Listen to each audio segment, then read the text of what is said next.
একটা সূরা আছে যে সূরার ভিতরে আল্লাহ রাব্বুল আলামিন বারবার বান্দাকে নিয়ামতের ব্যাপারে প্রশ্ন করেছেন, একটা নিয়ামতের কথা বলেছেন আর প্রশ্ন করেছেন।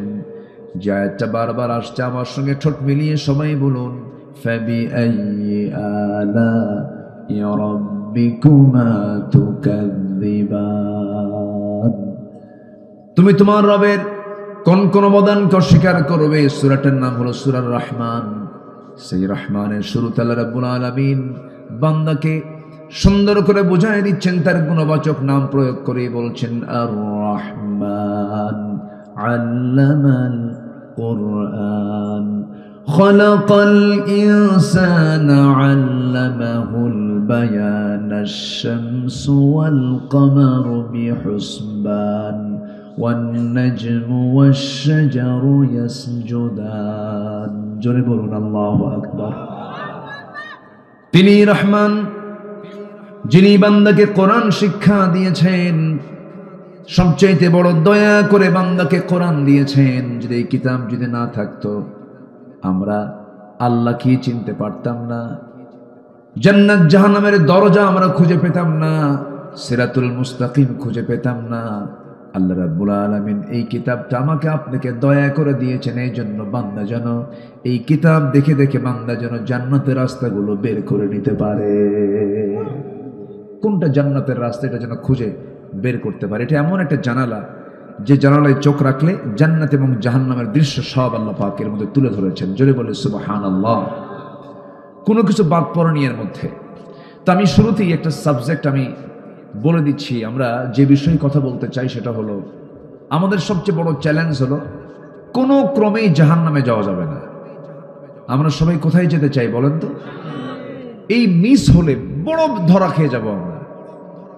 যদি জান্নাত মিস হয়, চরম বেকায়দা হয়ে যাবে, চরম ধরা খেতে হবে। দুনিয়াতে কিছু মিস্টিস হলে না হয় পরে পুনরুদ্ধার হতে পারে, তা ক্ষণিক জীবন পার হয়েই গেল। কিন্তু আখিরাতে গিয়ে যদি জান্নাত যদি হাতছাড়া হয়, এর চাইতে বড় লস বান্দার জীবনে আর হতে পারে? আসতে হতে পারে? তাহলে এখন প্রশ্ন হলো,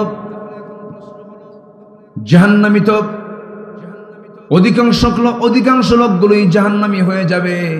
আল্লাহ রাব্বুল আলামিন সুন্দর করে এক জায়গায় ক্লিয়ার করে বলছেন, ওয়ালাকাদ যারানা লিজাহান্নামা কাসীরাম মিনাল জিন্নি ওয়াল ইনস লাহুম কুলুবুন লা ইয়াফকাহুনা বিহা ওয়া লাহুম আ'য়ুনুন লা ইউবসিরুনা বিহা ওয়া লাহুম আযানুন লা ইয়াসমাউনা বিহা উলাইকা কাল আনআমি বাল হুম আদাল। জোরে বলুন আল্লাহু আকবার। আমি অধিকাংশ জিন এবং ইনসানকে সৃষ্টি করেছি জাহান্নামের জন্য, যাদের চোখ আছে দেখে না, কান আছে শোনে না, অন্তর আছে বোঝে না। এরা চতুষ্পদ জন্তু অথবা তার চাইতে নিকৃষ্ট ঘোষণাকার। আসতে বলবেন না, কার? আল্লাহর। এখন প্রশ্ন হলো, অধিকাংশকে আল্লাহ পাক সৃষ্টি করেছেন জাহান্নামের জন্য। তাহলে আল্লাহ জানেন যে অধিকাংশ বান্দা জাহান্নামে যাবে। তাহলে বান্দা যে জাহান্নামে যাবে, এই বান্দা জাহান্নামে যাওয়ার পেছনে দোষ কার? বান্দার না আল্লাহ? আল্লাহ। ভালো করে কন, কি বললেন আপনারা? আল্লাহ। আল্লাহ না তো। এখানে বড় একজন চিকিৎসক বসে আছেন, উনি খুব ব্যস্ত মানুষ, ওনাকে পাইলেন কেন আপনারা? ডাক্তার যে কত বড় একটা, মানে ওনাদের কোনো ঘুম নাই তো, 24 ঘন্টা ফোন খোলা রাখতে হয়। মাঝে মাঝে কি বলে, যারা পেশেন্ট যারা, তাদের ধমকও খাওয়া লাগে। সিরিয়াস তো, মানে এটা একটা এমন একটা পেশা, এটা এমন একটা কাজ, নিজস্ব যে একটা স্বাধীনতা নিয়ে যে আপনি চলবেন, এটা পারবেন না। মানবতায় আপনি আটকে যাবেন। রোগী পেশেন্ট কি করবেন? উপায় তো নেই। এত ব্যস্ততার মধ্যেও তিনি আসতে পেরেছেন। বলি আলহামদুলিল্লাহ। জোরে বলি আলহামদুলিল্লাহ। আমি দেখেছি চিকিৎসকরা কখনো নাস্তিক হয় না। চিকিৎসকরা আল্লাহওয়ালা হয়, তারা পজিটিভ থাকে আল্লাহর ব্যাপারে, আলহামদুলিল্লাহ বলে।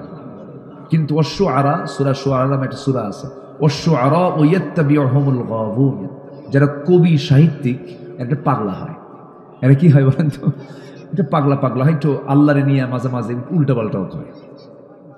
মানে কবিদের মধ্যে এই পথভ্রষ্টতা একটু বেশি স্থান পায়, কিন্তু যারা বিজ্ঞানী হয়, যারা ডাক্তার হয়, তাদের চোখে পানি চলে আসে। কেমনে সম্ভব? তারা সবকিছু প্র্যাকটিক্যাল দেখে, তো দেখার কারণে তাদের দিলটা নরম থাকে। তারা এমনি বলে ফেলে লা ইলাহা ইল্লাল্লাহ। তাদের জিকিরও হয়, তাদের ফিকিরও হয়। এটা পরে আসতেছি। তাহলে আমাকে আপনাকে যেমন করি হোক জান্নাত খুঁজে বের করতেই হবে।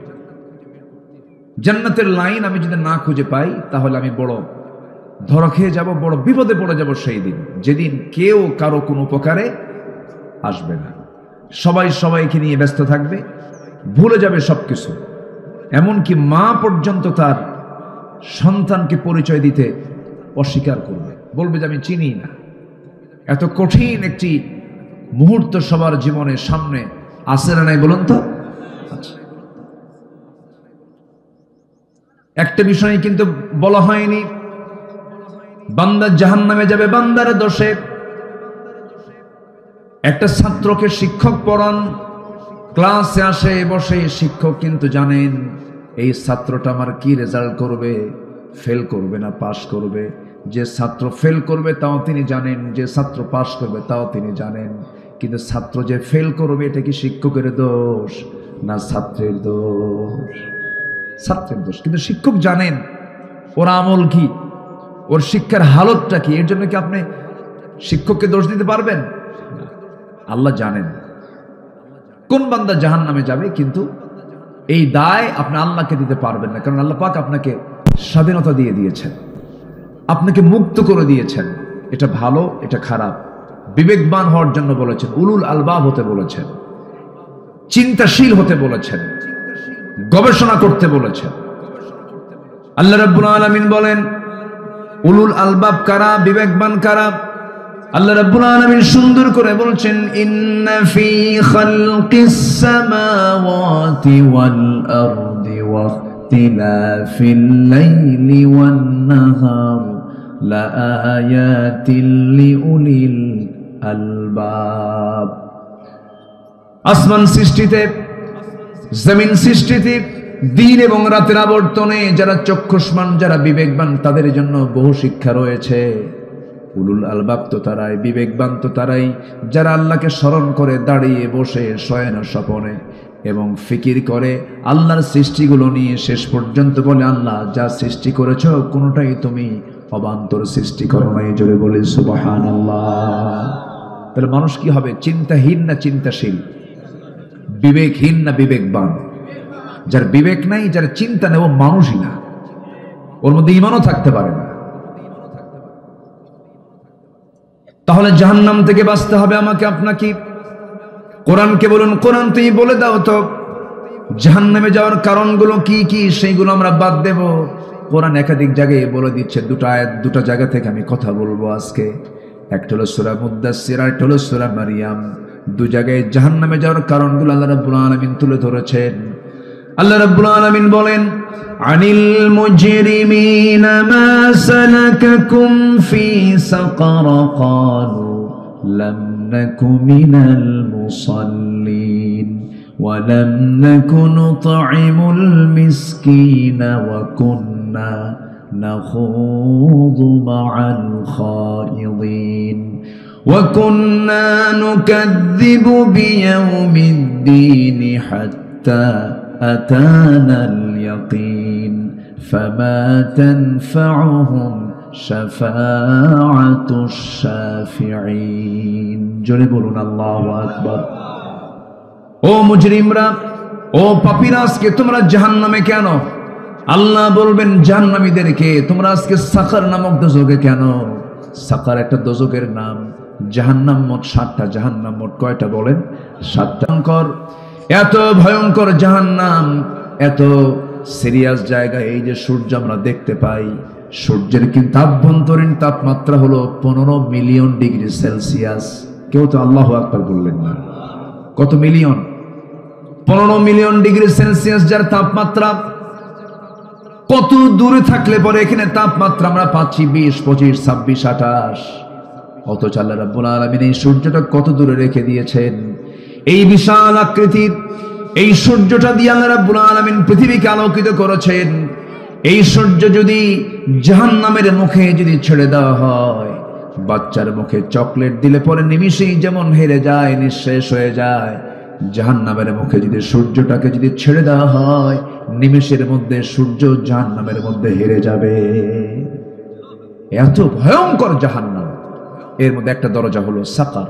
তোমরা আজকে সাকারে কেন? সঙ্গে সঙ্গে দোজখবাসী বলবে আমরা 4টা কারণে জাহান্নামের দোজখে। নাম্বার 1 হলো সারা জীবন আযান শুনেছি, সারা জীবন ডাক শুনেছি নামাজের জন্য, হাইয়া আলাস সালাহ, হাইয়া আলাল ফালাহ। যৌবনের উন্মাদনায় সব ভুলে গেছি, নামাজটা পড়ি নাই, নামাজ আদায় করি নাই, সময় মতো নামাজে যাই নাই, নামাজ থেকে দূরে থেকেছি। নাম্বার 2 হলো বান্দার হক নষ্ট করেছি। নাম্বার 3 হলো সমালোচনা করেছি। নাম্বার 4 হলো পরকালকে অবিশ্বাস করেছি, বিচারে দিবসকে অবিশ্বাস করেছি। ওকুন্না নুকাদ্দিবু বিয়াউমিদ্দিন। এই 4টা কারণে আল্লাহ রাব্বুল আলামিন আজকে আমাদেরকে জাহান্নামের সাকার নামক দোজখে ফেলে দিয়েছেন। আমার বন্ধুগণ, 1 নম্বর অপরাধ হলো কি ছেড়ে দেওয়া? বলেন বলেন বলেন বলেন। আজকে আমার দেশে বলুন 1 নম্বর অপরাধ কি হয় বলেন? বলেন 1 নম্বর অপরাধ কি বলেন? নামাজ নাই, নামাজ ছেড়ে। এটা কি ছোটখাটো অপরাধ? এটা নিয়ে কারো কোনো হেডেক আছে? কোনো মাথা ব্যথা আছে? কোনো মাথা ব্যথা নাই কিন্তু। অথচ আল্লাহ বলছেন সবচাইতে বেশি রাগ করি আমি নামাজ বাদ দিলে পরে। অনেক বড় অপরাধ। এটা চূড়ান্ত হাদিস বলি, শোনেন। আল ফারকু বাইনাল মুমিন ওয়াল কাফির তারকুস সালাহ। মুমিন এবং কাফেরের মধ্যে পার্থক্য সৃষ্টি করে দেয় হচ্ছে নামাজ। অথচ সেই নামাজ আমার দেশে মাত্র 18 কোটি মুসলমানের দেশ 5% নামাজ পড়ে। কয় পার্সেন্ট বলেন? বলেন কয় পার্সেন্ট?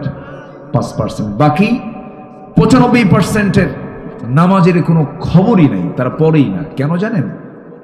নামাজ নিয়ে কোনো কাজ নাই আমাদের, নামাজ নিয়ে আমাদের কোনো ফিকিরই নেই।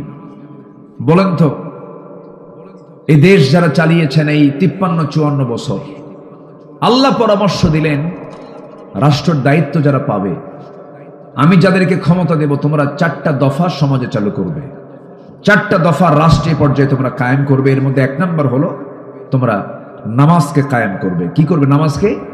এটা কি মোল্লার কথা না আল্লাহর কথা?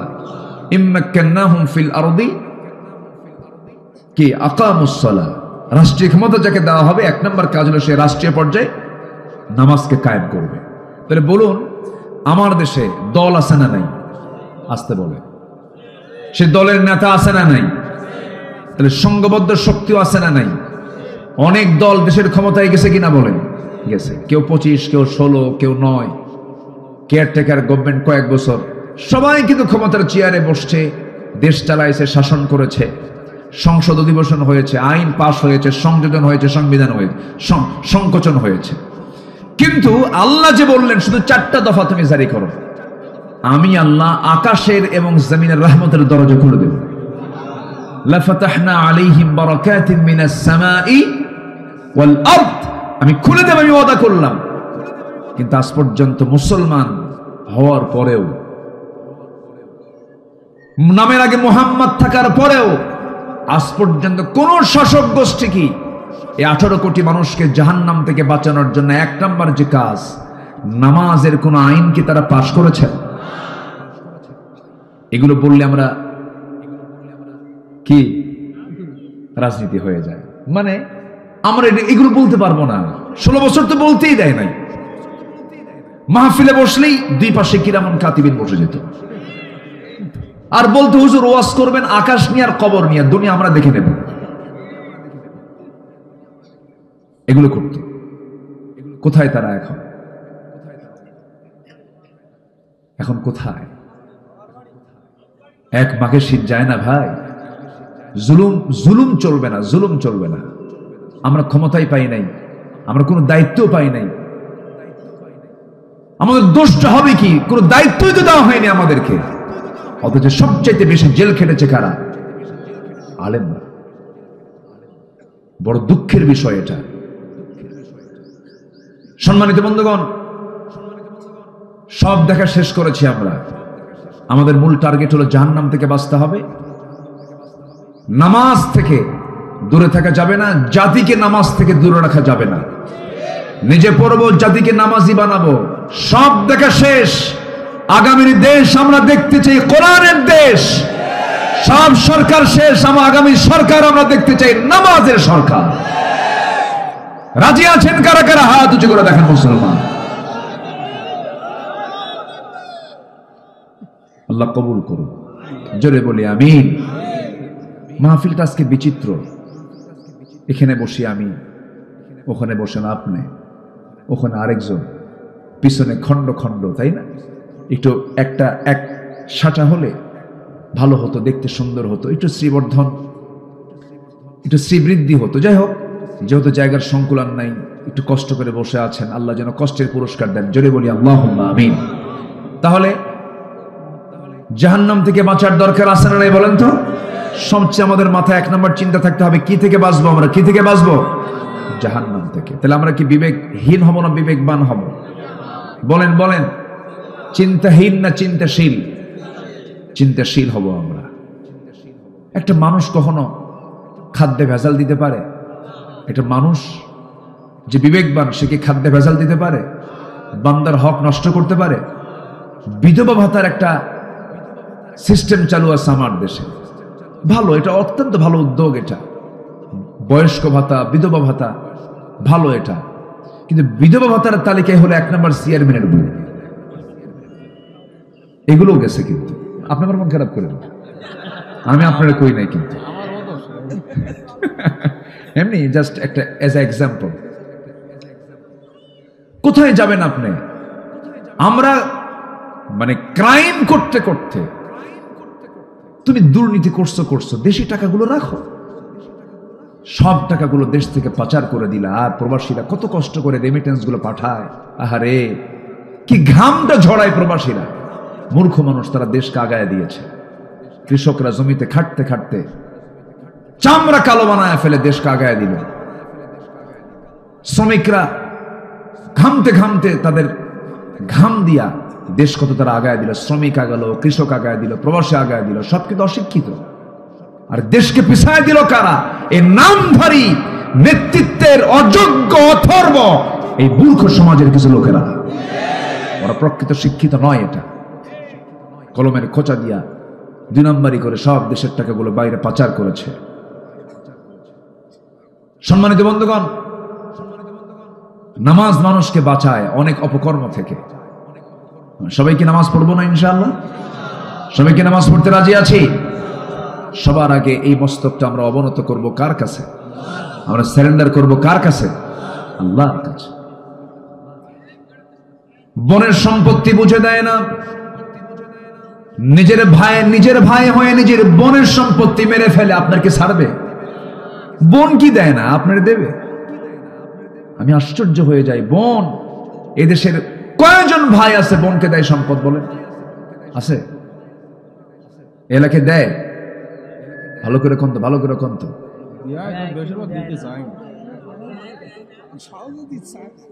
সহজে দিতে চায় না, খুব বেকার। বোন আসলেই চেহারা কালো বানায় ফেলে। বোন আসছে হলো ভাইয়ের বাড়ি না বাপের বাড়ি? আসতে কম বলেন, ভাইয়ের বাড়ি না বাপের বাড়ি? সে যদি বোন না হয়, যদি ভাই হতো, সে কি বাড়ি ছাড়তো? মাথায় তো নেওয়া দরকার এগুলো। বোন,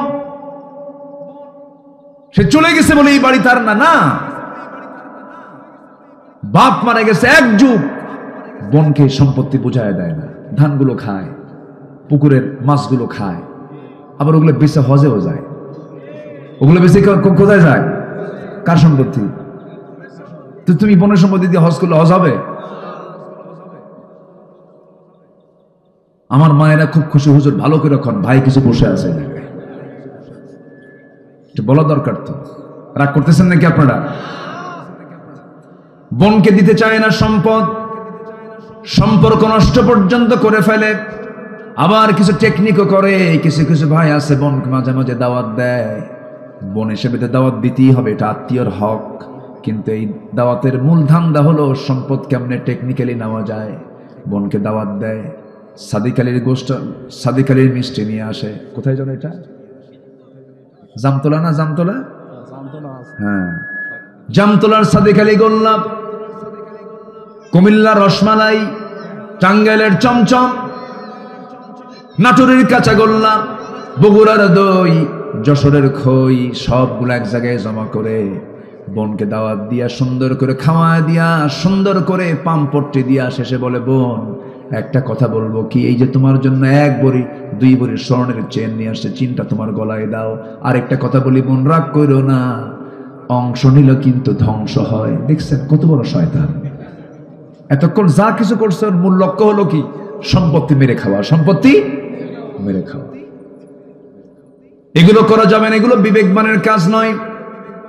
ইমানদার চিট হবে না, ইমানদার প্রতারণা করবে না, ইমানদার আমানতের খেয়ানত করবে না, ইমানদার মিথ্যা সাক্ষী দেবে না, ইমানদার হিংসা করবে না, ইমানদার অহংকার করবে না, ইমানদার অন্যের দোষ খুঁজে বেড়াবে না, নিজের দোষটাকে খুঁজে বেড়ার চেষ্টা করবে।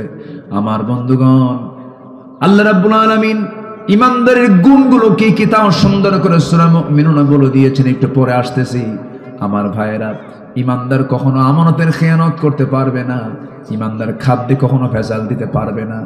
আমি একটা জিনিসের প্রতি আমার খুব লোভ কাজ করে, একটা খাবার আমি খুব পছন্দ করি, সেটা হলো খাবার, যদিও না বললে ভুল হবে, এটা পানীয় জিনিস। আল্লাহ রাব্বুল আলামিন এটাকে এত বরকতময় করেছেন, এই জিনিসটা সুন্দরবনেই বেশি হয়, খুলনা অঞ্চলেই বেশি হয়। তার নাম কি? এই মাইক এরকম সোঁসো করে কেন মাঝে মাঝে? এই ছেলে পেলে এখানে নড়াচড়া করতেছে কেন, নড়াচড়া করতেছে কেন? ছেলে পেলেগুলো এক জায়গায় রাখেন। জি, মধু কোথায় পাওয়া যায় বেশি বলেন তো? এটা হচ্ছে এই 55,000 বর্গ মাইলের মানুষের জন্য একটা স্পেশাল ফ্যাক্টরি মহান রব্বুল আলামিনের। জোরে বলে সুবহানাল্লাহ। এই দায়িত্ব কোন প্রাণীকে দিয়েছেন? কোন প্রাণীকে দিয়েছেন? মৌমাছিকে। আল্লাহ যদি এই মৌমাছিকে না দিয়ে যদি মানুষকে দিতেন তাহলে কি হতো বলেন তো?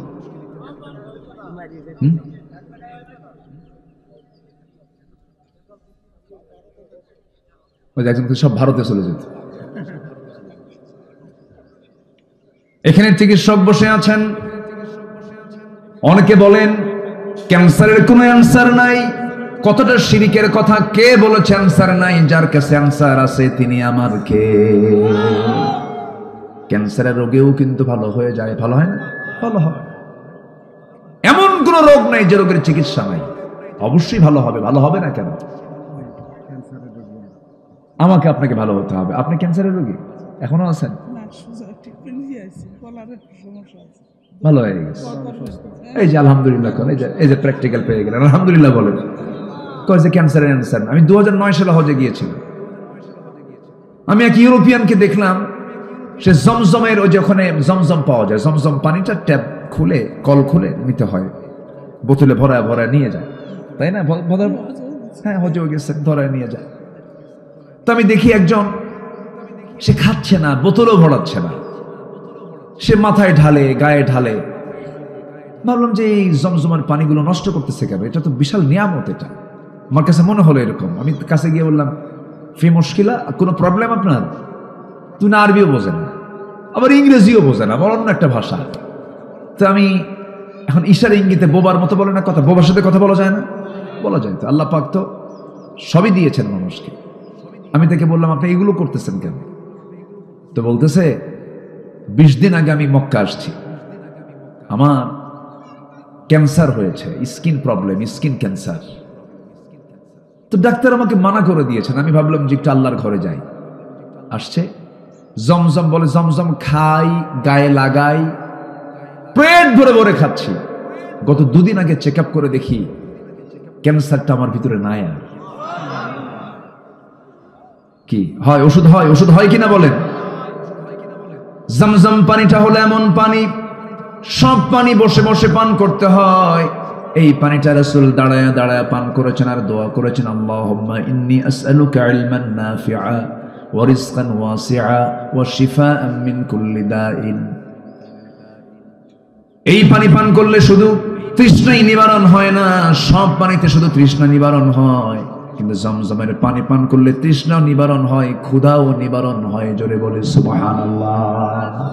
এক্সট্রা একটা গুণ আল্লাহ পাক এই পানির মধ্যে দিয়েছেন। আজওয়া খেজুর আছে, আজওয়া খেজুর সহিহ হাদিস, যদি কোনো বান্দা সকালবেলা খালি পেটে 7টা করে আজওয়া খেজুর খেতে পারে, রাসূল নিজেই চিকিৎসা দিয়েছেন। রাসূল বলছেন তার কাছে কোনো অনিষ্ট স্থান পাবে না, সে সুস্থ হয়ে যাবে। এবার মধু নিয়ে কথা বলতেছেন কে? আসতে বলবেন না, কে কথা বলছেন? এবার আল্লাহ কি দিলেন দেখেন, সুন্দরবনে। কোথায় দিলেন? সুন্দরবনে দিলেন। সুন্দরবন আমার আপনার জন্য নিয়ামত, বলি আলহামদুলিল্লাহ। সুন্দরবন পাহারা দেয় কে? বলেন কে পাহারা দেয়? মানুষকে দায়িত্ব দিলে থাকতো, এই গাছগুলো থাকতো। বন খেকো ওসমান হয়ে যেত, সব বন খেকো ওসমান হয়ে যেত। ইতিহাস যাদের জানা আছে, নাম বলা মাত্রই তো বোঝার কথা।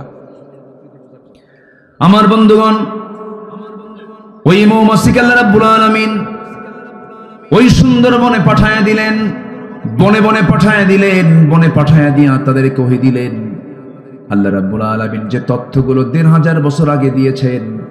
অস্ট্রিয়ার একজন বিজ্ঞানী কার্ল ভন ফ্রিজ তার নাম, তিনি 1973 সালে মৌচাক এবং মৌমাছি নিয়ে গবেষণা করেছেন।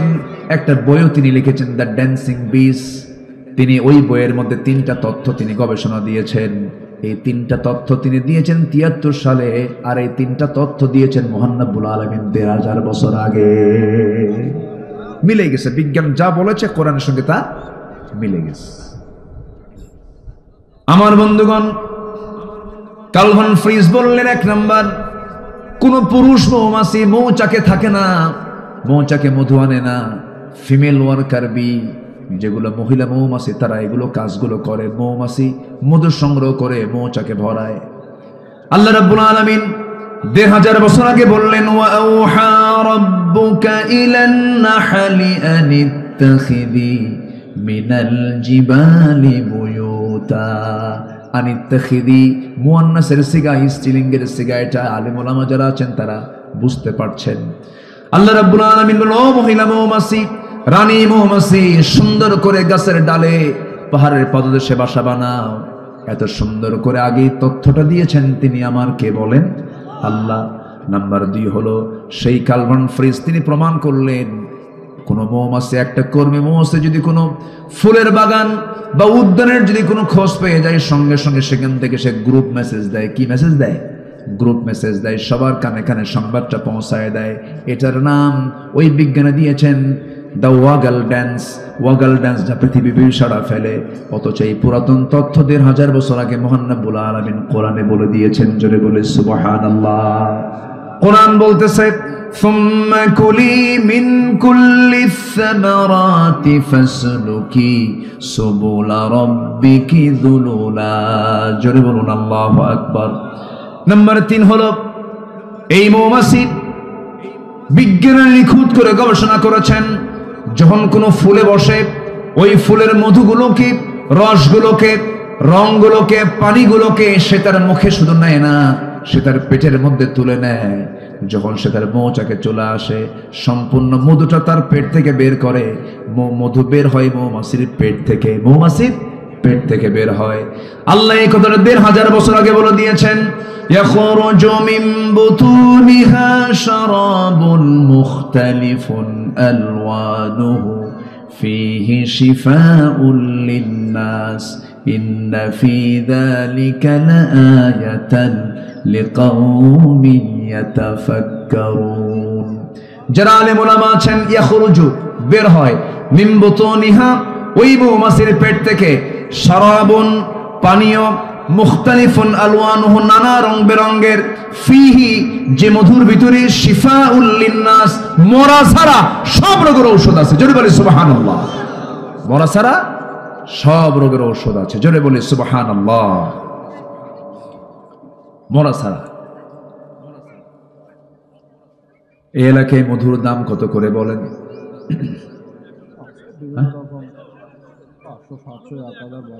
ভালো মধু 1000 না, মনে হয় না, মনে হয় ওর মধ্যে কিছু ঢুকায়, মনে হয় আছে, কিছু আছে না, এরকম আছে, ঢুকানোর মধ্যে কিছু লোক আছে কিনা বলেন? এখন আমি একটু বলি, এই মধুটা তৈরি করতে মৌমাছিকে কি পরিমাণ পরিশ্রম করতে হয়েছে। গবেষণায় এসেছে 1 পাউন্ড মধু বানাতে 550 মৌমাছিকে 20 লক্ষ ফুলে ভ্রমণ করতে হয়। কেউ তো সুবহানাল্লাহ বললেন না। 550 মৌমাছিকে 20 লক্ষ ফুলে তার ভ্রমণ করতে হয়। একটা মৌমাছিকে 80,000 কিলোমিটার পথ পাড়ি দিতে হয়। 80,000 কিলোমিটার পথ পাড়ি দিতে হয় একটা মৌমাছিকে। আরেকটা গবেষণায় আসছে প্রায় 14.5 লক্ষ কিলোমিটার পথ পাড়ি দেওয়ার পর একটা মৌমাছি 550 মৌমাছি মিলে 1 পাউন্ড মধু তারা মৌচাকে সংগ্রহ করতে পারে। 14.5 লক্ষ কিলোমিটার পথ অতিক্রম করা মানে গোটা পৃথিবীকে 3 বার প্রদক্ষিণ করা সম্ভব। এখন বলুন, এই মৌমাছির তৈরি করা মৌচাকের মধুতে যদি কেউ কিছু জীবাণু, কিছু যদি সেখানে ভেজাল ঢুকায় দেয়, মিষ্টির শিরা ঢুকায় দেয়, কোনো ভেজালি করে ফেলে, আমি তো মনে করি তার ফাঁসি একবার হওয়া দরকার না, বারবার হওয়া দরকার। কে, আমি কি ভুল বলতেছি? চিন্তা করেন। আল্লাহ রাব্বুল আলামিন মৌমাছির নামে একটা সূরা নাযিল করেছেন, সূরাতুন নাহাল। সূরাতুন নাহাল, একটা সূরার নাম দিয়েছেন মৌমাছি নামে। এটা বিশাল ব্যাপার। অনেক তথ্য আছে, ঘন্টার পর ঘন্টা চলে যাবে, শেষ হবে না। এই বিষয়টা অনেক অনেক লম্বা, অনেক লম্বা, অনেক লং। চলমান গবেষণা এগুলো চলছে, এখন আপডেট চলছে, বিভিন্ন লাইব্রেরিতে এগুলো নিয়ে গবেষণা চলছে। মৌচাকের দরজায় এক ঝাঁক র‍্যাব, সীতা, কোবরার মতো অ্যাডমিনিস্ট্রেশন কিছু মৌমাছি থাকে, ওরা প্রশাসন চালায়। যদি কোনো কর্মী মৌমাছি মধু নিয়ে ঢুকতে নিয়ে যদি তাদের পায়ে যদি কোনো ময়লা আবর্জনা থাকে, মধু নষ্ট হয়ে যাবে, মৌচাকে জীবাণু ঢুকে যাবে। এই জন্য করে কি, এই পুলিশ মৌমাছিগুলো সব এক জায়গায় হয়ে যেগুলো পায়ের মধ্যে ময়লা ঢুকতে চায়, এক কামড় মেরে তাকে দুনিয়া থেকে বিদায় করে দেয়। কেউ কি সুবহানাল্লাহ বলবেন না? তাও যেন মধু নষ্ট কেউ না করতে পারে। আমার বন্ধুগণ, আবার মৌচাকের ভিতরে নির্দিষ্ট একটা তাপমাত্রা আছে। মধুকে ঠিক রাখার জন্য তার স্বাভাবিক তাপমাত্রা হলো 35 ডিগ্রি সেলসিয়াস। যদি এটা 40 ডিগ্রি সেলসিয়াস হয়ে যায়, মধুর কার্যকারিতা নষ্ট হবে। এটা ভেবে আল্লাহ রাব্বুল আলামিন মৌমাছিকে অর্ডার দিয়েছেন, তারা কি করে, সব মৌমাছি এক জায়গায় হয়ে যায়। 2টা পাখা তারা ঝাপটাতে থাকে, নড়াতে থাকে, নড়ায় নড়ায় করে কি ভিতরের বাতাসগুলো, গরম বাতাসগুলো বাইরে বের করে দেয়। যখন 35 ডিগ্রি সেলসিয়াস হয়ে যায় তখন তারা থেমে যায়। আবার যদি তাপমাত্রা নিম্নগামী হয়, নিচের দিকে চলে যায়, 30-এ চলে আসে, তখন পাখাটা উল্টা করে বাতাস দিয়ে দিয়ে ভিতরটা গরম করে ফেলে। জোরে বলে সুবহানাল্লাহ। আল্লাহ বলছেন, বান্দা আমি তোরে কত চেষ্টা করি তোকে ভালো রাখার জন্য, তোর খাবার দেই, তোর সমস্ত কিছু দায়িত্ব আমি নেই, মাথা থেকে পা পর্যন্ত সব দেখার দায়িত্ব আমার। আল্লাহু আকবার বলেন। এনারা তো মানুষের গোটা দেহের মধ্যে যান, মাথা থেকে পা পর্যন্ত যা দেওয়া হয়েছে সম্পূর্ণ কার অবদান? আল্লাহর অবদান। সে আল্লাহ বলছেন, বান্দা তুই নামাজ পড়িস না? জি জি, না ঠিক আছে, আমি কি শেষ করে দেব? আলোচনা চালাবো? জোরে বলি ইনশাআল্লাহ। একটু জিকির করি লা ইলাহা।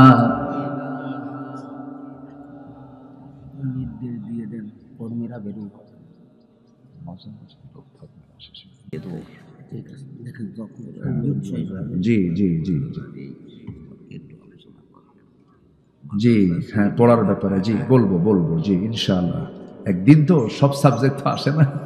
জি, কি আপনারা কি কষ্ট পাচ্ছেন নাকি আমি আলোচনা চালাই? তাহলে জাহান্নামে যাওয়ার কারণগুলো আমরা শিখেছি 4টা। নাম্বার 1 হচ্ছে কিনা পড়া। আচ্ছা, বউ যদি নামাজ না পড়ে কি করবেন?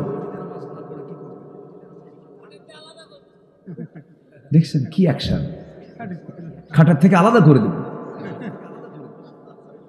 তাও কাম হয় না, তাহলে কি করবেন? আরেকজনকে ম্যাট দেব, যে কইছে ম্যাট দেব সে বিয়ে করে নেন।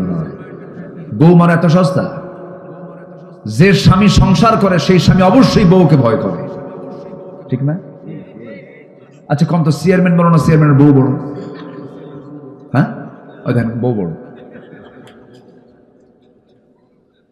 ও তো হেড অফিস। তো এটা বউয়ের সাথে আপোষ না করে পৃথিবীতে কোন স্বামী সংসার করতে পারবে বলেন তো?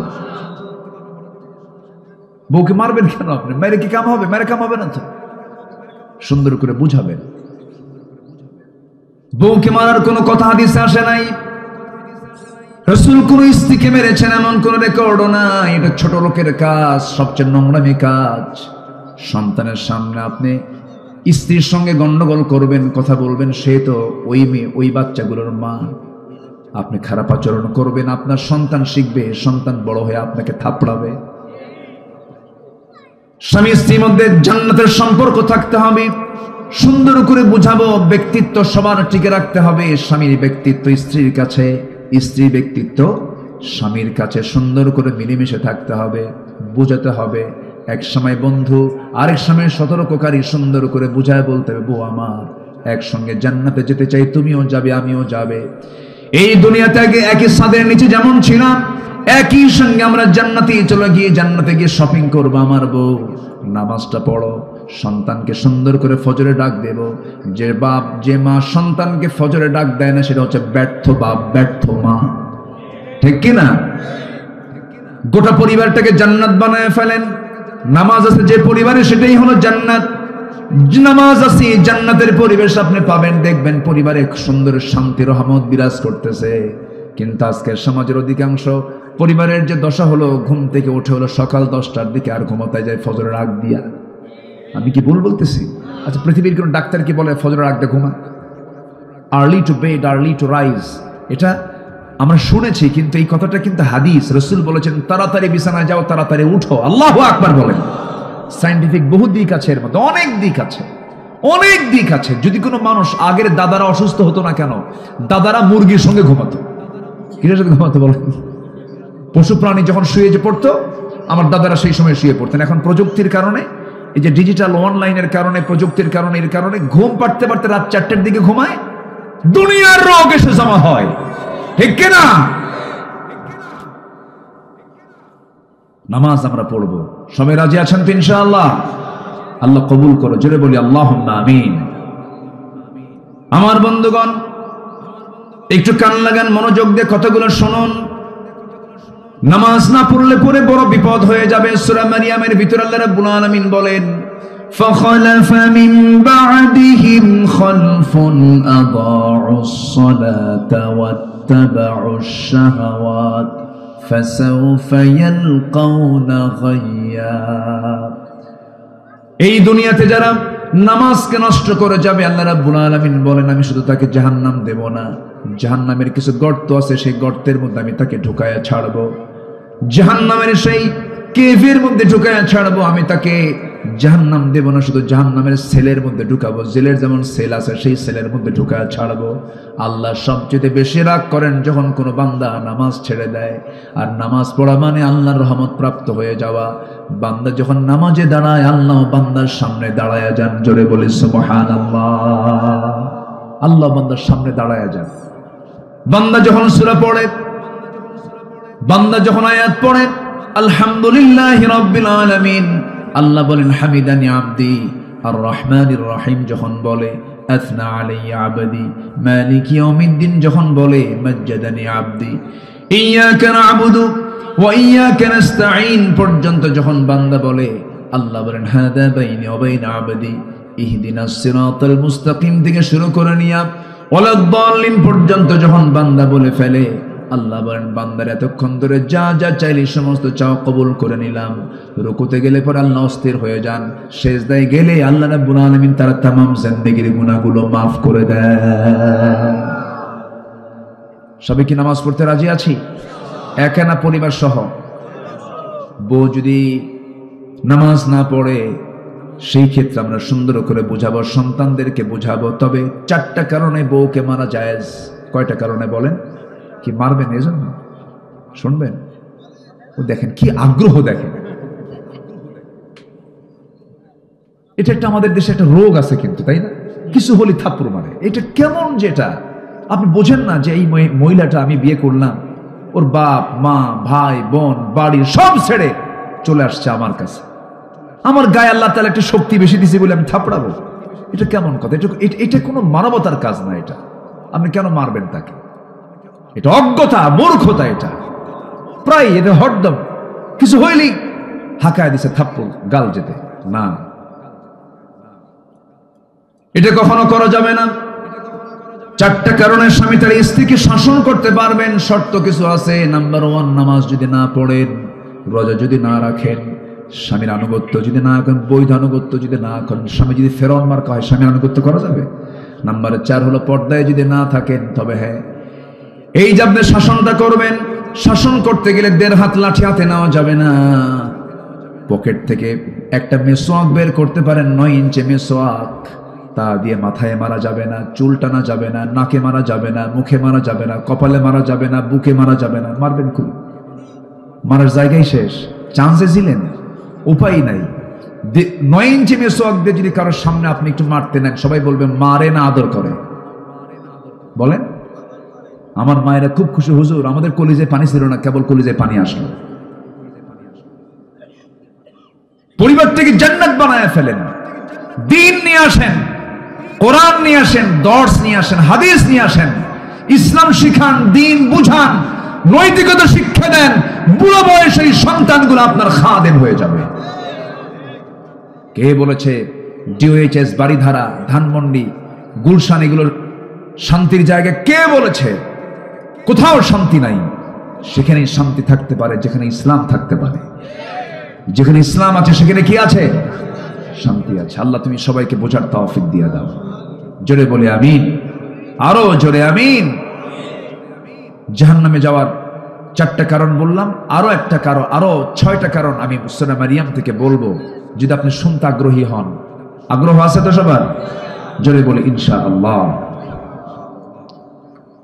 আমার বন্ধুগণ, একটু মনোযোগ দিয়ে সবাই শুনুন কথাগুলো। আল্লাহ রাব্বুল আলামিন নামাজ যারা নষ্ট করবে, আল্লাহ রাব্বুল আলামিন তাদেরকে খাই নামক গর্তের মধ্যে ঢুকাবেন।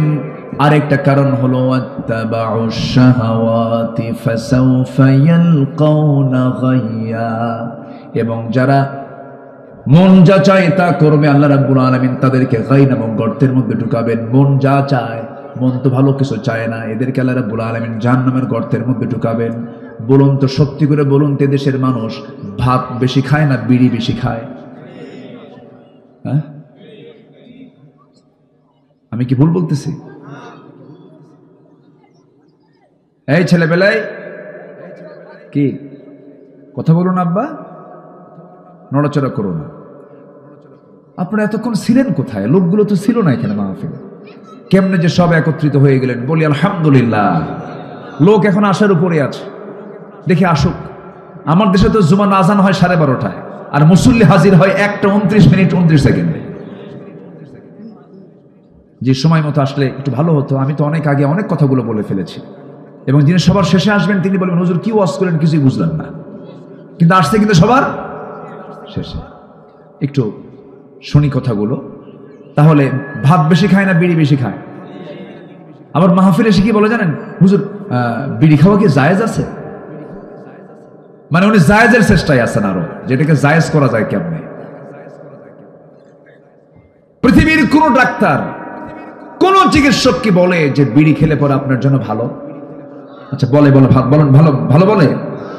বরঞ্চ এই নেশার কারণে একটা বিশাল একটা অংশ আমার দেশে প্রতি বছর ক্যান্সারে মারা যাচ্ছে। তাহলে বিড়ি খেলে কি হয় বলেন? কি হয়? ক্যান্সার হয়ে যায়। তাহলে লাঞ্চটা দিল কে? বিড়ি খায় এই লাঞ্চ নষ্ট করলো কে? আল্লাহ। ভালো করে কোন কে নষ্ট করলো? তা আল্লাহ কি ধরবেন না আপনাকে? আল্লাহ বলবেন, আমি তোরে সুস্থ লাঞ্চ দিলাম, তুই ওর মধ্যে ধোঁয়া ঢুকালি কেন? তুই কেন ঢুকালি ধোঁয়া? কেন ঢুকালি? জবাব দে। কি জবাব দেবেন আপনি? ওয়ালা তুলকু বিআইদিকুম ইলা তাহলুকা, নিজকে তুমি ধ্বংসের দিকে ঠেলে দিও না। কার কথা? আল্লাহর কথা। পান খান। আমি আমার দাদার মুখের পান খেয়েছি। দাদা বুড়া ছিলেন, পান আমার মুখে লাল। আমার দাদা তো ওই সেই পান চাবায় চাবা আমার মুখে দিতেন, আমার মনে আছে এখন। রস, পানের রসের ভিতরে খেতে পারেন, পান খান, কিন্তু পানের সাথে আবার হাকিমপুরীর রাহমাতুল্লাহ আলাইহি কেন? ভাবতেছেন আমি ছাড় দিচ্ছি? কোনো দিকে বাদ দিচ্ছি না আমি। হাকিমপুরি বাদ দেন, একই পাতা তো, একটা পাতা পুড়ে খায় আর এটা কি চাবায়া খায়, একই রোগ, একই সমস্যা। কোন নেশার কাছে ইমানদার যেতে পারে না। কিয়ামতের দিন যদি আল্লাহ বলেন, তুই যে বিড়ি খায়া, তুই যে লাঞ্চ নষ্ট করে তুই আগে মরলি, আল্লাহ যদি বলেন তুই ক্ষুদ্র আত্মহত্যাকারী, আল্লাহ ধরতে হতে পারে, ধরতে পারেন না? ধরতে পারেন না? ধরতে পারেন। আপনি জানেন যে এটা চরম ক্ষতিকর শরীরের জন্য, আপনি খাবেন কেন? আমাদের প্রায় প্রশ্ন করো যে বিড়ি খাওয়া কি জায়েজ আছে? বিড়ি খাওয়া জায়েজ না না জায়েজ এটার চাইতে আমাদের বেশি জবাব দিতে পারবেন ডাক্তাররা, ঠিক আছে না? ডাক্তাররা বলবেন যে এটা ক্ষতির কারণ, যেটাই ক্ষতি সেটাই হারাম, যেটা ক্ষতি সেটা কি হারাম। মনে হয় অনেক কষ্ট দিয়ে ফেললাম আপনাদের। হুজুর এটা শেষ জীবনে বিড়ি খাচ্ছিলাম, তাও হুজুর আপনার এত হিংসা হলো, এই বিড়ির বিরুদ্ধে লাগলেন আপনি? না বাবাজি, খাবো না। 80 বছর বয়স, বিভিন্ন মাহফিলে যাই তো বিভিন্ন মেলা হয়, লোকের গ্যাদারিং হয়, চা খেতে বসে, দেখি অনেক বুড়ো মানুষ 70-80 বছর হয়ে গেছে, কি টানটা মারে, ওই টান দেখে মনে হয় সে জান্নাতে গিয়েও বিড়ি যাবে, এমন ভাবসা। আল্লাহ জান্নাতে এরকম পচা জিনিস রাখবেন না, জান্নাতে রাখবেন আল্লাহ পাক 4টা নহর। কয়টা নহর বলেন তো?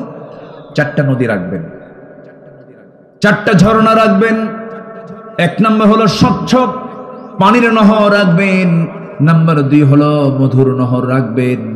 যে মধুর ব্যাপারে আজকে কথা বললাম, এটা জান্নাতের খাবার, জোরে বলে সুবহানাল্লাহ।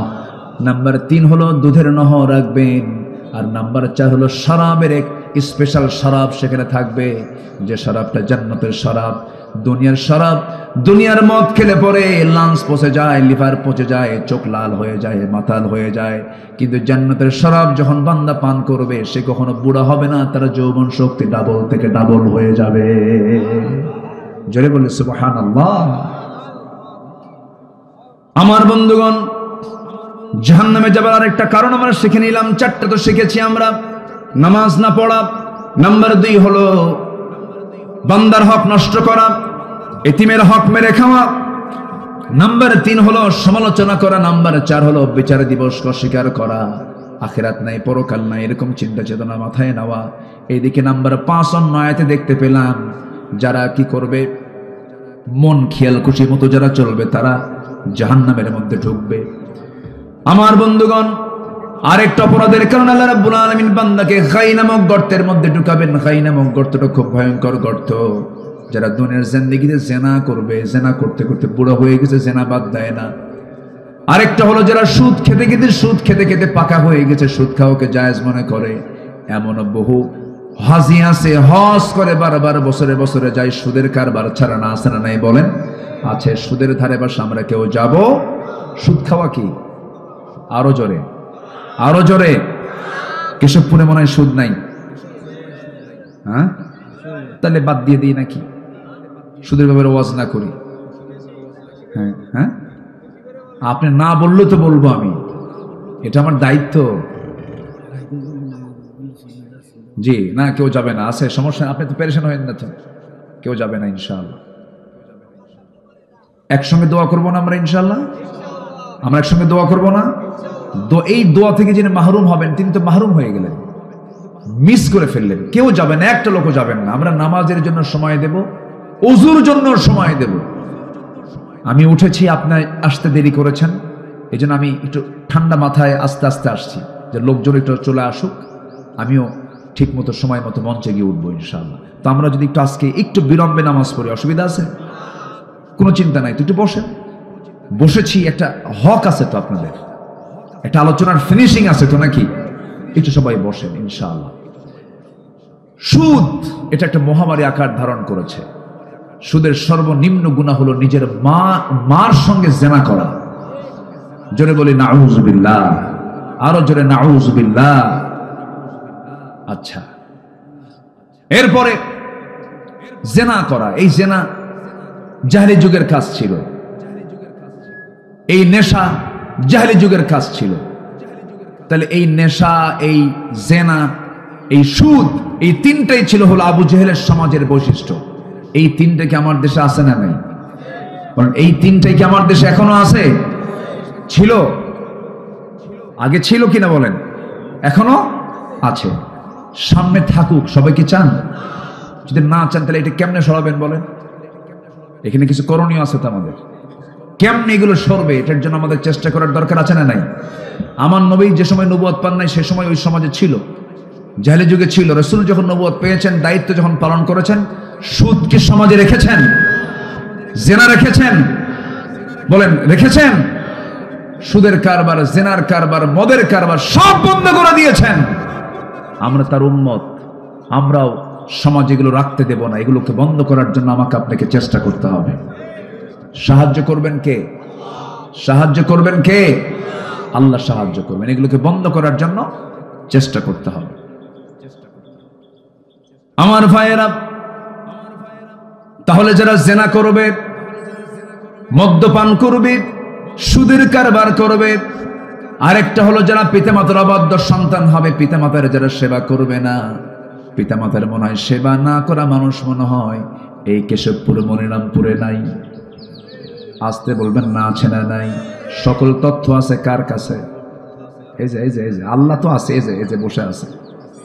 প্রায় কিন্তু দরবার করা লাগে। বইয়ের খাবার জোটে, ছেলে মেয়ের খাবার জোটে, মায়ের খাবার জোটে না, এমন পরিবার আছে না নাই? 4 ভাই মিলে এক মাকে ভাগ করে নেয়, ভাগ করে নেয়। এত বড় ছোট লোক, 4 ভাই মিলে এক মাকে ভাগ করে নেয়। তুই 7 দিন, তুই 7 দিন, তুই 7 দিন, তুই 7 দিন। আছে না? আছে না? আছে না? লজ্জা নাই এগুলোর? আমার মাকে বলতে হবে, মা তোমার কোন ঘর পছন্দ সেই ঘরে ঢুকবা, তুমি সেই ঘরে থাকবে। 7 দিন ফকিরের মতো ঘুরায় নেয়। এটা কেন? ওষুধের টাকা দরকার একজন দেয়, আমি এত দিলাম, তুই দে, তুই দে, আমি দেব না, তুই দে। এগুলো লেগে যায় কেন? কেন এগুলো লাগবে? আমার মা যখন আমাকে দিয়েছেন, দুধ দিয়েছেন, তিনি কি পরিমাণ করে দিয়েছেন? এগুলো করেন কেন? এগুলো করা যাবে না।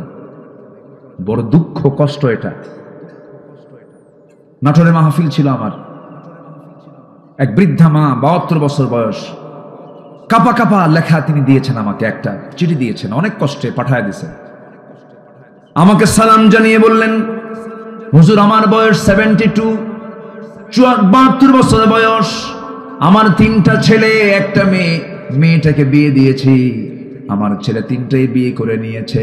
3টার ঘর আমার ঘরের চতুর্পাশে, আমার মাঝখানে ঘর। আমি নিজের রান্না নিজে করি। আমার ছেলেদের 3 ঘরের রান্নার গন্ধ আমার নাকে এসে ধাক্কা খায়। হুজুর আপনি আমার জন্য দোয়া করবেন, আমার সন্তানদের জন্য দোয়া করবেন, তাদের কলিজা যেন একটু নরম হয়। অথচ ইমাম ছোট্টবেলায় একই হাড়িতে ওই 3টা ছেলে সহ মেয়ে সহ গোটা পরিবারকে একই হাড়িতে রান্না বান্না করে খাওয়াইছেন। অথচ 3টা ছেলে হওয়ার পরও 3টা হাড়িতে এক মার খাবার জোটে না। আমি কি ভুল বললাম রে ভাই? এই সমস্ত আচরণ যারা করবে, আল্লাহ রাব্বুল আলামিন বলছেন আমি তাদেরকে জাহান্নামের খাই নামক গর্তের মধ্যে ঢুকায় ছাড়বো। যারা মিথ্যা সাক্ষী দিবে তাদেরকে আমি জাহান্নামের খাই নামক গর্তের মধ্যে ঢুকায় ছাড়বো। আমার বন্ধুগণ, এই সমস্ত অপকর্ম থেকে আমরা বাঁচবো, ভালো লাইনে চলে যাব। আজকে থেকে সিদ্ধান্ত নেব, কাউকে ঠকাবো না, কাউকে হিংসা করব না, কারোর সাথে অহংকার করব না, গীবত শিকায়তের দিকে যাব না, মিথ্যা সাক্ষী দেব না, কোনো জেনার কাছে যাব না, অবৈধ ইনকাম কোনো পথের দিকে পা বাড়াবো না, সত্য কথা বলবো। নামাজ আজকের থেকে জীবনে ছেড়ে দেব না। আল্লাহ বলছেন, বান্দা তুই আমার জান্নাতে চলে যা। জোরে বলেন সুবহানাল্লাহ। নামাজ 5 ওয়াক্ত পড়বেন কারা কারা? একটা হাত তুলে দেখান দেখি। জোরে বলি ইয়া আল্লাহ। একটু জোরে বলেন না ভাই, ইয়া আল্লাহ। আমাদেরকে 5 ওয়াক্ত সালাত আদায় করার তৌফিক তুমি আল্লাহ দিয়ে দাও। জোরে বলি আমি, আরো জোরে আমিন, আরো জোরে আমিন। হাত কষ্ট দিয়ে ফেললাম মনে হয়। হুজুর মাহফিলের সাথে বেকায়দায় পড়ে গেলাম। উজুর পানি ঠান্ডা, শেষ রাত্রে ওঠা যায়? হয়তো এরকম চিন্তা করতেছেন নাকি আপনারা? আমরা নামাজ পড়বো, পরিবারকে নামাজের পরিবার বানাবো। জোরে বলি ইনশাআল্লাহ। মসজিদে একা যাব না বাচ্চা কাচ্চা নিয়ে যাব? যদি 4 বছর হয়, আসতে পারেন কেন? কি বলেন? 4 বছর হলে কি করব? 5 বছর, 6 বছর নিয়ে যাব। দুধ খাওয়া ছাড়া মাত্রই, মার দুধ আর খায় না, নিয়ে যাবেন। কিছু বুড়া চাচা আছে ডিস্টার্ব করে, আছে না? এরকম আছে না? এই এত আওয়াজ কেন? এই এরকম স্যানভান করেন, এরকম আছে না? এরকম আছে। বলবেন চাচা আপনি চুপ করে থাকেন, একটা আওয়াজ করবেন না, ছোটবেলাতে নামাজে পড়েন নাই, কি কথা বলেন? চুপচাপ থাকবেন। আপনার গ্রামের যত শিশু বাচ্চা আছে সবগুলোকে আপনার যদি 4টা থাকে, একটা কোলে নিবেন, একটা হেঁটে নিবেন, একটা ঘাড়ে নিবেন, সব নিয়ে ছেলে হোক মেয়ে হোক মসজিদে ঢুকে পড়বেন। ওরা হাঁটবে, ওরা হাসবে, পাঞ্জাবি টানবে, সেজদায় বসবে, ঘাড়ে উঠবে, টানাটানি করবে, একটা শব্দ করতে পারবেন না, ওটাই ওর নামাজ। ইসলামের সমাজের বৈশিষ্ট্য হলো মসজিদ থেকে হাসির আওয়াজ আসবে। কাদের হাসি? বাচ্চাদের হাসির আওয়াজ, তাদের কান্নার আওয়াজ আসবে। এটা হচ্ছে ইসলামের সমাজের বৈশিষ্ট্য। এটা বুঝতে ভুল, এটা বুঝতে ভুল। ওরা নামাজে যাবে, ওরা দেখবে 1:30টায় নামাজ হয়, ওরা দেখবে 4:30টায় নামাজ হয়, তাহলে সময়ের জ্ঞান পেল কোন জায়গা থেকে? নামাজ থেকে। ওরা দেখবে এক ইমামের পেছনে সব নেতৃত্ব মেনে নিচ্ছে, তাহলে নেতৃত্ব শিখবে কোন জায়গা থেকে? নামাজ থেকে। ওরা দেখবে ইমাম যা করে মুসল্লি তাই করে, ইমাম কথা বলে না, মুসল্লিও কথা বলে না, ইমাম বক্তব্য দেয় সবাই চুপ করে থাকে, শিখবে শৃঙ্খলা, শিখবে সময়ের জ্ঞান, শিখবে ভদ্রতা, শিখবে আদব আখলাক, সব নামাজ নামাজ নামাজ। আল্লাহু আকবার বলো। রাজি আছেন সবাই? আল্লাহ কবুল করুন। আজান হয়ে গেছে মনে হয়, আজান হয়ে যাচ্ছে। জি, আমি সবার কাছে একটু উদাত্ত আহ্বান জানাবো। আমার কাছে এটা আরো আধা ঘন্টা আগে দিছে, মাঝে মাঝে ঘুতাচ্ছে আমার, তো আমি আটকে রাখছি আপনাদের সম্মানে, যে আমি উঠলাম, আমি আলোচনা ফিনিশিং না দিলাম, এটা বলি কেমনে? কেউ উঠবেন না, কিন্তু আপনি দেন বা না দেন কেউ উঠবেন না। আরেকটা বিষয় আমি কথা বলতে চাই, সেটা হলো মাদ্রাসায় সন্তান দিলে কি ওর জীবন নষ্ট হয়ে যাবে এরকম মনে করেন আপনারা? এখন কিন্তু এটা উল্টে গেছে, সিস্টেম চেঞ্জ হয়ে গেছে। এখন অনেকে ভুল বুঝে গেছে। এমন কিছু শিক্ষা ব্যবস্থা আমার দেশে ব্যক্তিগত উদ্যোগে হলো শুরু হয়েছে। একটা ছেলে মাদ্রাসায় পড়বে, পরে সে ডাক্তার হতে পারবে, ইঞ্জিনিয়ার হতে পারবে, সবকিছু হতে পারবে। সে কি হবে? হাফেজ ডাক্তার হবে, আলেম ডাক্তার হবে, আলেম ইঞ্জিনিয়ার হবে, আলেম জজ হবে, আলেম অ্যাডমিনিস্ট্রেশন চালাবে। সে রডের বদলে বাঁশ দেবে না, সে ভালো ইঞ্জিনিয়ার হবে। নৈতিকতার শিক্ষা ছাড়া একটা মানুষ কখনো ভালো পরিপূর্ণ মানুষ হতে পারে না। আর নৈতিকতা আছে কোথায় বলেন? কোরআনে আছে। মাদ্রাসায় দিবেন, সন্তানকে দিয়ে দিবেন। এখনো প্রেজেন্ট ওয়ার্ল্ডে একজন দেশের প্রেসিডেন্ট আছেন যিনি একজন হাফেজ। তুরস্কের একজন প্রেসিডেন্ট রিসেপ তাইয়েব এরদোয়ান একজন হাফেজ কোরআন। একজন প্রেসিডেন্ট ছিলেন ডক্টর মোরসি, হাফেজ কোরআন, ইঞ্জিনিয়ার ছিলেন, হাফেজ ছিলেন। তো নূর থাকতে হবে, নৈতিকতার আলো থাকতে হবে। আলো থাকলে তাহলে সবকিছুকে আলোকিত করা সম্ভব। জেহালাত নিয়ে, অন্ধকার নিয়ে আলো দেওয়া যায় না। এই জন্য আলোটা হচ্ছে কোরআন। আলোটা কি বলেন তো? কোরআন। এটা দিয়ে আমরা আলোকিত হব, নিজে আলোকিত করব, সমাজকে, রাষ্ট্রকে, সবকিছুকে। আল্লাহ কবুল করুন, জোরে বলি আমিন। সম্মানিত ভাইয়েরা, এখন আমি সবার কাছে একটা আরজ রাখবো, কেউ উঠবেন না, শুধু উঠবেন তিনি যিনি আপনার কাছে যাবেন, যিনি আদায় করবেন। দোয়া করেন আমার দেশে এমন একটা পরিবেশ আসুক, মাহফিলগুলো পরিচালনার জন্য রাষ্ট্র টাকা বহন করে।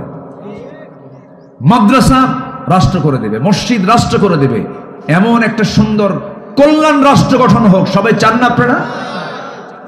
যেন এটা হয়ে যায়। এখন তো নাই। এখন আমার আপনার লাউ বেসের কদু দিয়ে চালাতে হয়, লাউ আর কদু বেসের টাকা দিয়ে চলে। এই যে মক্তব মাদ্রাসাগুলো চালু হয়েছে, শিক্ষকদের সীমিত বেতন, ছাত্রদের কোনো কিছু নেওয়াই হয় না। ইতিমখানা না এটা? ইতিমখানা, হেফজখানা, একদম অনেক কষ্টে চলে। আমি সবার কাছে একটু উদাত্ত আহ্বান জানাবো ভাই, আমারও নিজের একটা ইতিমখানা আছে। আমি বুঝি একটা ইতিমখানা চালাতে যে কত যে প্যারা, কত যে পেরেশানি হয়। ওদের দিকে তাকালে আবার দিন শেষে খুব প্রশান্তি পাওয়া যায়। বাপটা নাই। আমার ইতিমখানার সাথে আমি যখন যাই তখন সব দৌড়ায় আসে আমার কাছে। তখন মনে হয় কি জানেন, এগুলো আল্লাহ পাক আমাকে দায়িত্ব দিয়েছেন। এটা বিশাল শান্তির জায়গা ভাই, জানেন? রাসূল বলেছেন কোন বান্দা যদি এতিমের দায়িত্ব নেয়, আমি রাসূল তার সঙ্গে 2 নখের দূরত্বে জান্নাতে একসঙ্গে থাকবো। কত বড় অফার এটা! যে সন্তানটি এতিম হয় সে যে কত বড় অসহায় থাকে জানেন? আমরা তাকে অবহেলা করি। গ্রামের মানুষ যে এতিম সন্তানটা, ওকে থাপড়ায়, জানেন? ওকে দাম দেন, ওর বাপ নাই মার, অথচ সবচেয়ে বেশি দাম দেওয়া দরকার ছিল ওই এতিম সন্তানকে। যারা এতিম হয়েছেন, যারা এতিম ছিলেন, তারা কিন্তু কথাগুলো তাদের খুব হৃদয়ে লাগতেছে কথাগুলো। তা আসুন না ভাই, আমরা একটু মাদ্রাসার জন্য, এতিমখানার জন্য কে কি পারবো, এই ব্যাগগুলো নেন। কোথায় ব্যাগ, কোথায়? হ্যাঁ, একটু ঢুকে দেন, আমি তো বলে দিয়েছি, একটু ঢুকে যান, যে যা পারি আমরা একটু দিল থেকে। আমার মা বোন যারা আসছেন তারা দিল থেকে সবাই দেবো ইনশাআল্লাহ। আল্লাহ তুমি সবাইকে দেওয়ার তৌফিক দাও। জিকির করে সুবহানাল্লাহ, লা ইলাহা সুবহানাল্লাহ, আলহামদুলিল্লাহ।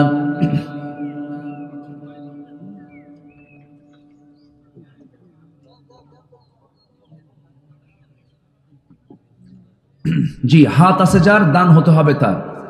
হাত নাই যার, দান করার দরকার নাই, যেহেতু হাতই নাই। যার হাত আছে তিনি অবশ্যই দিবেন। 2, 4, 5, 10, 20, 50, 500, 1000, যে যা পারেন সবাই দিবেন ইনশাআল্লাহ। যে আল্লাহ তুমি সবাইকে দিল থেকে দেওয়ার তৌফিক দাও। কেউ উঠে মাহফিলের পরিবেশ নষ্ট করবেন না, কেউ উঠবেন না, দয়া করে কেউ উঠবেন না, একটা লোক উঠবেন না, বসুন, আমরা একসঙ্গে দোয়া করব। জি, আর যদি কেউ এমনি লিখে দিতে চান, খাতা আছে, দিয়ে গেলেন, হয়তো আপনি কিছু টাকা দিয়ে গেলেন এককালীন, যে আমি এটা দেবো। এবং আমি আরেকটু আহ্বান জানাবো কমিটির কাছে, এলাকার কিছু বিশেষ লোকদেরকে একটু প্ল্যানে নিয়ে আসবেন, পরিকল্পনা নিয়ে এসে মাসিকভাবে নিয়মিত কিছু সদস্য হওয়া দরকার। নিয়মিত দানটার ভিতরে বরকত বেশি পাওয়া যায়। হ্যাঁ, মাওলানা রিজাউল করিম, জি, সেক্রেটারি জামাত ইসলামী 1000 টাকা। জি, রিজাউল করিম সেক্রেটারি জামাত ইসলামীর, না, উনি দিয়েছেন 1000 টাকা। আল্লাহ কবুল করো, নেক নিত মঞ্জুর করো, আব্বা আম্মাকে মাফ করো, জোরে বলি আমিন। তো আমি সবার কাছে একটু দায়িত্ব আহ্বান জানাবো যে এই মাদ্রাসা কেন্দ্রিক এই এলাকায় যারা বসবাস করেন, একটা কমিটি করে দিয়ে, একটা সদস্য সংখ্যা করে দিয়ে, সদস্যের একটা তালিকা করে সবার কাছে যদি মাসে মাসে যদি একটা ইয়ানত জাতীয় যদি ধরা হতো, অনেক উপকৃত হতো। আল্লাহ তুমি 313 সদস্য একটা কমিটি এই মাদ্রাসার জন্য বরাদ্দ করে দাও, জোরে বলি আল্লাহুম্মা আমিন। 313 একটা বরকতি সংখ্যা। বদরের যোদ্ধার সংখ্যা ছিল কত বলেন তো? 313 জন। 313 জন যদি 1000 টাকা করে দেয়, 3,13,000 টাকা এক বছর ইনকাম হয়ে গেল। মাদ্রাসার চাল, এতিমখানার চাল, বাজার অনেকটাই কিন্তু কাভার হয়ে যাবে। তো এটা সেক্রেটারি মহোদয় 2000 টাকা দিয়েছেন, না? যে আল্লাহ কবুল করে, নেক নিত মঞ্জুর করে, আব্বা আমাকে মাফ করো, জোরে বলি আমিন। আমাদের চেয়ারম্যান মহোদয় তিনি 10,000 টাকা দান করেছেন, আল্লাহ তুমি তার দানকে কবুল করো, জোরে বলি আল্লাহুম্মা আমিন। যার কে আছেন আমরা সবাই দেব, দিল থেকে দেওয়ার চেষ্টা করব ইনশাআল্লাহ। জিকির করে সুবহানাল্লাহ, আলহামদুলিল্লাহ।